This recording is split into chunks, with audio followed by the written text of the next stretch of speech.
Hello dears, welcome to Life Motive. ഇന്ന് നമ്മൾ discuss ചെയ്യുന്ന സബ്ജക്റ്റ് എന്ന് പറഞ്ഞാൽ ഇംപ്രൂവ് കമ്മ്യൂണിക്കേഷൻ.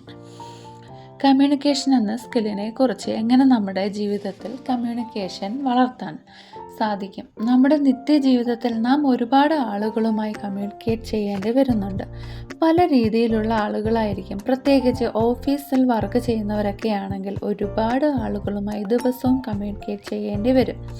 നമ്മുടെ ഫാമിലിയിലുള്ളവരുമായി കമ്മ്യൂണിക്കേറ്റ് ചെയ്യേണ്ടി വരുന്നു. Friends, children's, cousins, husband, wife, father, mother, അങ്ങനെ നാം കമ്മ്യൂണിക്കേറ്റ് ചെയ്യേണ്ടി വരുമ്പോൾ നോളജ് ഉള്ള കാര്യത്തെക്കുറിച്ച് സംസാരിക്കുക. അറിയാത്തതിനെക്കുറിച്ച് സംസാരിക്കാതിരിക്കുക. ആരോട്, എന്ത്, എപ്പോൾ, എവിടെ വെച്ച് സംസാരിക്കണം എന്നതിനൊരു പ്ലാൻ ഉണ്ടായിരിക്കുക. നാം ആരോട് സംസാരിച്ചാലും പുഞ്ചിരിയോടെ സംസാരിക്കുക. പുഞ്ചിരിക്ക് വല്ലാത്ത മാറ്റങ്ങൾ വരുത്തുവാൻ സാധിക്കും. നാം കമ്മ്യൂണിക്കേറ്റ് ചെയ്യുന്ന സമയത്ത് കൂടുതലും ശ്രദ്ധിക്കേണ്ടത് എന്ത് കാര്യങ്ങൾ പറയരുത് എന്നതാണ്. അതിനായി നമുക്ക് പ്ലാനിങ് തയ്യാറാക്കാം, ജേണൽ എഴുതാം. നാം കാര്യങ്ങൾ സംസാരിച്ച് ഓവറാക്കാതെ എന്തെല്ലാം പറയാം, പറയരുത് എന്ന ലിസ്റ്റ് തയ്യാറാക്കാം. ഒരുപാട് കാര്യങ്ങൾ സംസാരിച്ച് പ്രശ്നങ്ങൾ ഉണ്ടാകാതിരിക്കാൻ അത് നിങ്ങളെ സഹായിക്കും.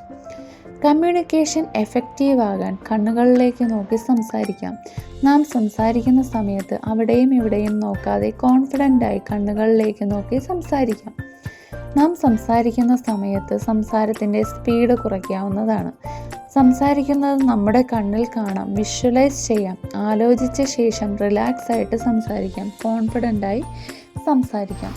ഈ കാര്യങ്ങളൊക്കെ കമ്മ്യൂണിക്കേഷനിൽ വളരെ ഇമ്പോർട്ടൻ്റ് ആണ്. അപ്പോൾ വീഡിയോ ഇത്രയേ ഉള്ളൂ. Thanks for watching.